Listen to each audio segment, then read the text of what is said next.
The first question I have for you is talk to me a little bit about your relationship with Bo Ryan. How has he shaped you as a person and as a player on and off the court?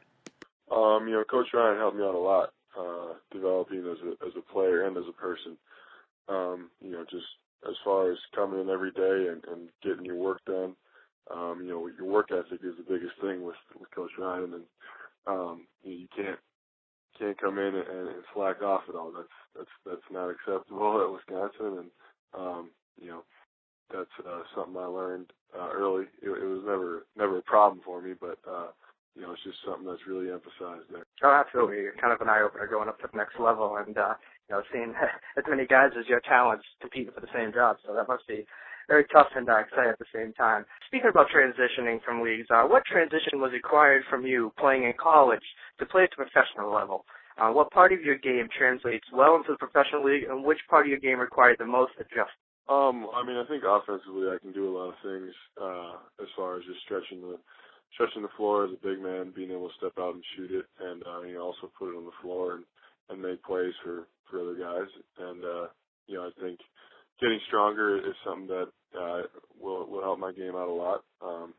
That's one area I'm going to work on this off season is getting stronger and just being able to have more of a physical presence defensively and rebounding. Those are areas I think I can really benefit and help our team. So, It's kind of funny to hear you say that, John, because, you weren't always a big man or a forward. Talk to us a little bit about playing guard throughout your middle school days and a little bit into high school until you, had your growth spurt and became 6'10", 6'9". Talk to us a little about how playing as a guard your younger years has helped you develop into the forward you are today. Yeah, you grow up seeing the game from a guard's perspective, and, then I had the guard skills, obviously, playing that position. And then when I hit a growth spurt, my freshman year, I was, had to learn the game from a post perspective and just get all the little things like footwork and post moves down. So, that was an adjustment going from a guard to a big. But, ultimately, I think it really helped my game a lot. Yeah, I'm a little envious there because I never got that growth spurt. I've always been under 6 feet, so I envy you there, John. It must be awesome getting that height and playing the big man because I've always been envious of the big guy. The team you're on, the Milwaukee Bucks, are pretty big in this trading season. They moved Andrew Bogut and Steven Jackson, all picking up some young, exciting players such as Monta Ellis and more picks around the area. Talk to us a little bit about the team's new direction and tell us how your skills fit into the direction of the team. We have a lot of young and talented guys, and we have obviously getting Monte in the trade and Brandon. Our backcourt is really explosive and puts a lot of pressure on the defense. But at the same time, we have a lot of depth at the front court spot too, and I feel like I can fit in and step in and play a big role in that. But that's one of the strengths of our team is our depth, and sometimes we can play 9 or 10 guys on a given night. So it's exciting moving forward, and hopefully we can do some big things next year. The lockout was tough on everyone, and even more particular to the 2011 draft class being in. You're unsure if you're actually going to play your first full NBA season. You were fortunate enough to sign with a great agency, which got you to play in Germany while the CBA was getting sorted out. Talk to us a little bit about your time in Germany, both on and off the court, and how has it helped you get player ready, or I should say game ready, in shape to the NBA? I think going over there and it helped me out a lot. Playing against other professionals in real basketball, so to speak. Most guys were just playing pickup games during the lockout, so I think that allowed me to come over and be more ready for when the NBA season did start. And off the court, you learn how to be a professional. You're over there, and then really all you have to do is basketball. So I was over in the gym all the time and just trying to develop and improve my game. So this would be your first full summer now that the CBA is straightened out. Tell us a little bit about what aspects of your game you were looking to improve on heading into your first full season as an NBA player with actual practice schedules and not playing just 66 games. I don't know if I'm just focused on one thing. I'm going to try to improve a lot of areas in my game like I always do every summer, and just get in the gym as much as I can and, in the weight room too. I mean, strength's a big thing for me this summer. I want to, add some weight and some muscle. So, like I said before, I can just have more of a physical presence on the court. And, but, looking at it, you just have to improve everywhere. You can't, like I said, you can't just focus on one or two things.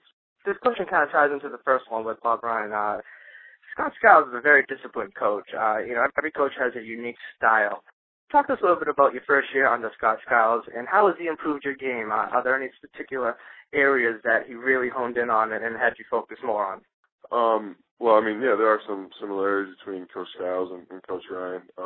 Just their emphasis on the defensive end is huge because, defense is your constant and, offensively you can be up and down on a given night, but, if you're solid defensively, you have a chance to win every game. So that's something that, was reiterated to me through Coach Skiles, and, he's a great guy to learn from. He knows the game really well, and, I just tried to pick up on things as fast as I could, and, I learned a lot this year. Not too many players play at college or getting drafted by their local professional team.